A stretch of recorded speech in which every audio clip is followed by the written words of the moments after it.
Presencia Universitaria, la entrevista.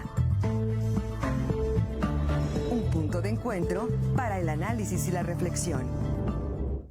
Bueno, continuamos con más aquí en Presencia Universitaria. Vamos con una entrevista, justamente ya adelantábamos que íbamos a platicar sobre el tema de la psicología. Hoy está con nosotros el psicólogo Juan Carlos García Ramos, a quien le damos la bienvenida en esta mañana, representante de la Sociedad Psique y del Colegio de Psicólogos. ¿Cómo está? Muy buenos días, gracias por estar con nosotros.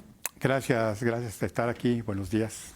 Muchas gracias, maestro. Y bueno, converge en estos días la reflexión del Día del Psicólogo, Día de la Psicóloga, y justamente traer a la mesa de la reflexión la importancia, la trascendencia de los especialistas en salud mental en estos momentos en donde, pues bueno, se ha disparado la estadística de quienes recurren a la consulta con los especialistas en salud mental, y en donde en un mundo tan, pues voy a ponerlo, tan convulsionado, con tantas cosas, pues bueno, se requiere justamente de insistir en que la sociedad, los que integramos la sociedad, debemos de atender la salud mental como se atiende la salud física, la salud del cuerpo. También la misma importancia tiene la salud mental. ¿Cómo está?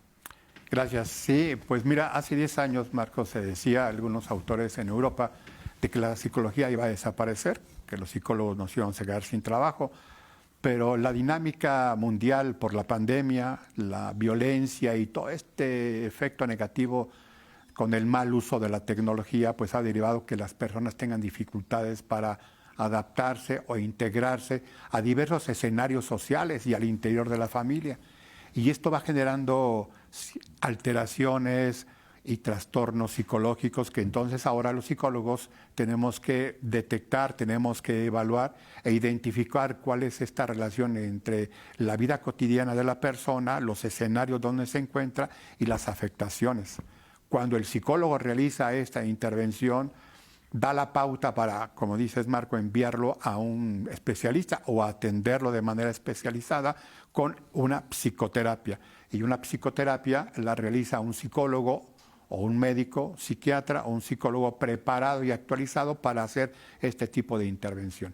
La verdad es que la población ha tenido un poco más de cultura terapéutica y ha aceptado que a veces el no llevarse bien con otras personas o el identificar que se siente mal, que está sufriendo por alguna situación, pues busca ayuda.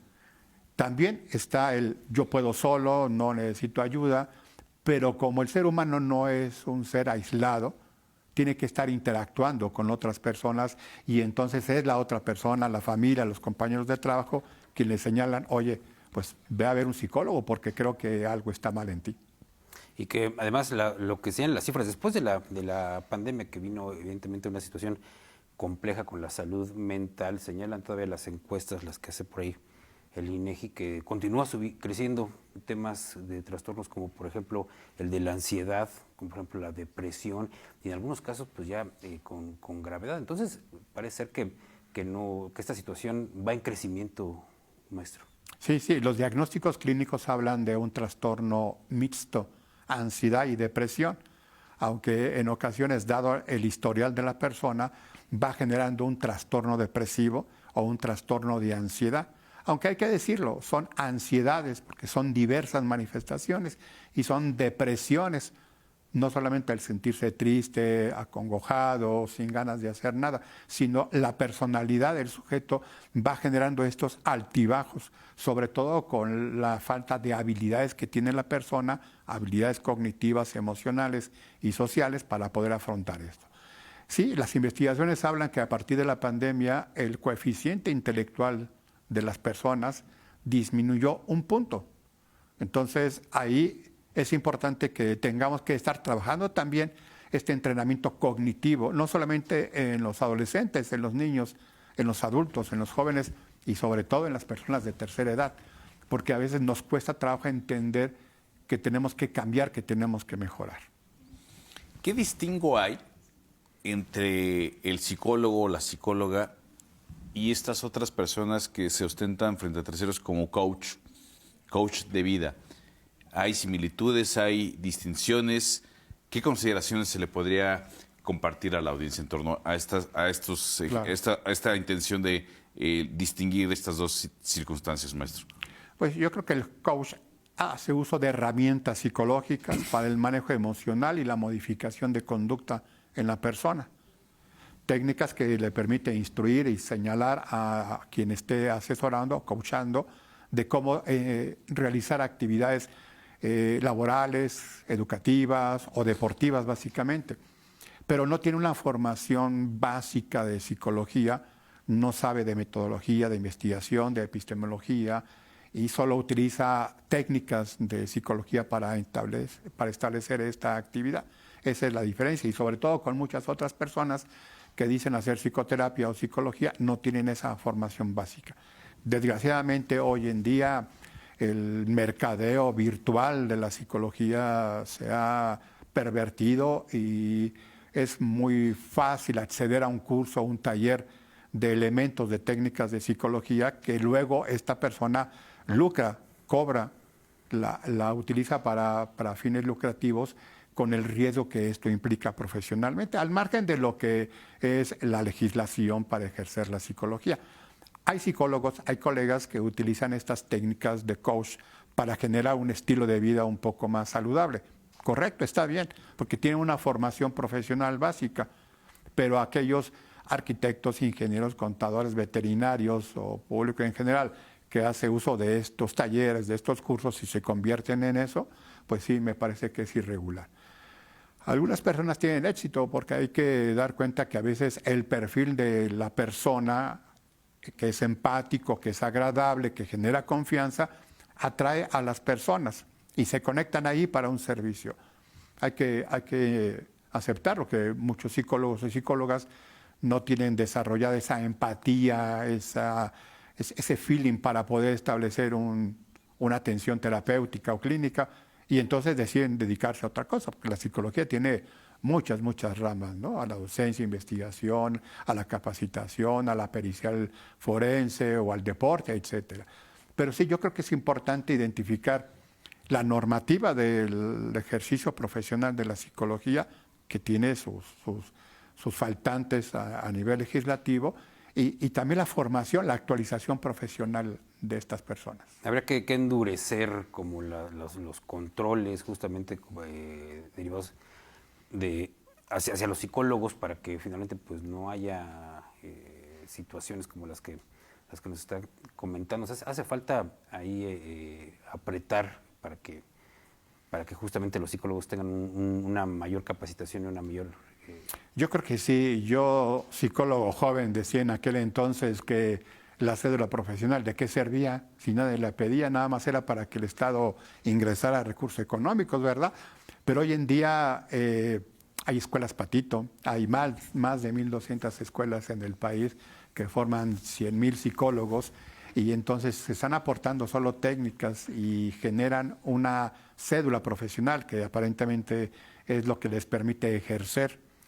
Pero esta irregularidad de la falta de actualización de las nuevas generaciones, de las universidades con deficiente plan de estudios, requiere que no solamente sea la cédula profesional, sino también un reglamento, una ley para el ejercicio profesional de la psicología, que esto le toca a los legisladores, a los diputados y a los senadores, pero que este tema parece que no es de su interés, porque no han hecho lo adecuado para consolidar una iniciativa de ley sobre la certificación profesional de los psicólogos y sobre la colegiación obligatoria de los psicólogos, que hoy me parece que no es un candado, sino es una línea de observación, de vigilancia ética profesional de las personas que nos dedicamos a la psicología. ¿Qué precauciones o consideraciones debería tener un usuario de un profesionista psicólogo o psicóloga que debería de revisar antes de someterse a consulta con un psicólogo o con una psicóloga? Bueno, muchas veces uno busca ahí en redes sociales o en el periódico, en alguna publicidad, un psicólogo, o pregunta a los vecinos, a los familiares, a alguien que le recomiende. Pero aquí principalmente hay que identificar cuál es nuestra queja, nuestro motivo, nuestra problemática, y buscar un profesional que conozca, que sea experto en estas intervenciones, y entonces ya ver que cuenta con mínimo el título y la cédula profesional y sea un profesional consolidado. Quizá los psicólogos que sean más públicos, que publican, que vienen a las entrevistas, que escriben en los medios de comunicación, son los que más se dan a notar. Pero también hay muchos psicólogos que trabajan de manera aislada. Con un bajo perfil. Sí, entonces ahí no sabemos, ni el público tiene la eficiencia o la seguridad de poder atenderlo, ¿no? Creo que un psicólogo no es experto en todo, un psicoterapeuta tampoco es experto en todo, y que a pesar de ser un psicoterapeuta con un enfoque determinado, como puede ser psicoanálisis, como puede ser sistémico, como puede ser cognitivo-conductual, como puede ser humanista, puede atender diversas problemáticas, pero no todas, no todos los modelos sirven para todo, ni un solo modelo es eficiente para todas las problemáticas. Y eso hay que cuidarlo, eso hay que tratar de constatarlo, pues en la confianza con el profesional con el que se consulta, ¿no? Si el profesional no es capaz de atender cierta problemática, pues éticamente habría que canalizarlo. Yo, por ejemplo, no soy experto en adicciones y en el Hospital General del Seguro Social donde trabajo, pues llega mucho paciente y yo trato de valorarlo, pero canalizarlo a un lugar de asistencia social, porque no soy experto en ese tipo de intervenciones. Ahora, todos necesitamos de atención psicológica, es algo que se ha hablado, que no sería malo que todos en algún momento tuviéramos una intervención psicológica. ¿Todos lo necesitamos o simplemente en un momento determinado, cuando hay alguna problemática que ya es notoria en nuestra vida? Yo creo que todos necesitamos de la psicología.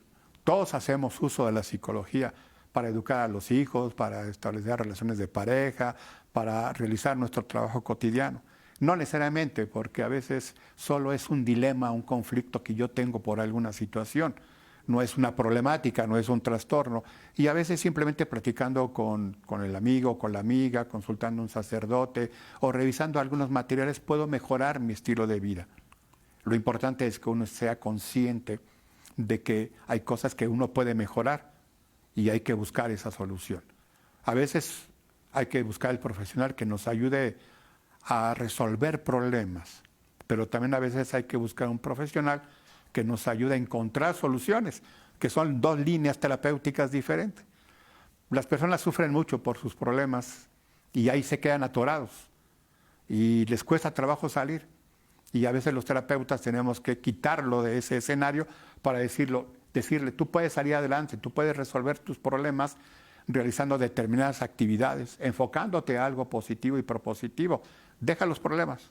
Mientras mejor te sientas, podrás tener más habilidades, más capacidades cognitivas, emocionales para afrontar esto, ¿no? Pero a veces, por alguna razón, somos tercos en insistir en resolver un problema que no tiene solución.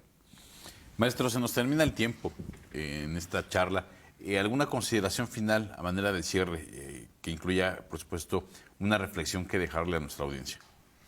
Pues los psicólogos y la psicología no es nada extraño o ajeno a la vida cotidiana del ser humano.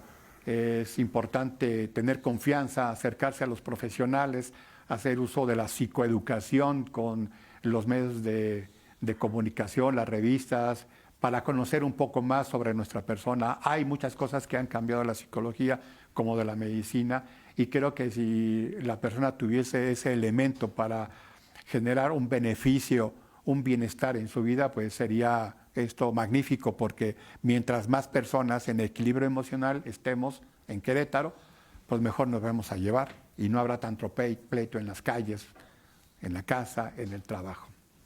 Muchas gracias al psicólogo Juan Carlos García Ramos, representante de la Sociedad Psique y del Colegio de Psicólogos en el Estado, por haber estado con nosotros. Maestro, muchas gracias. Gracias. Vamos con una pausa y regresamos con más.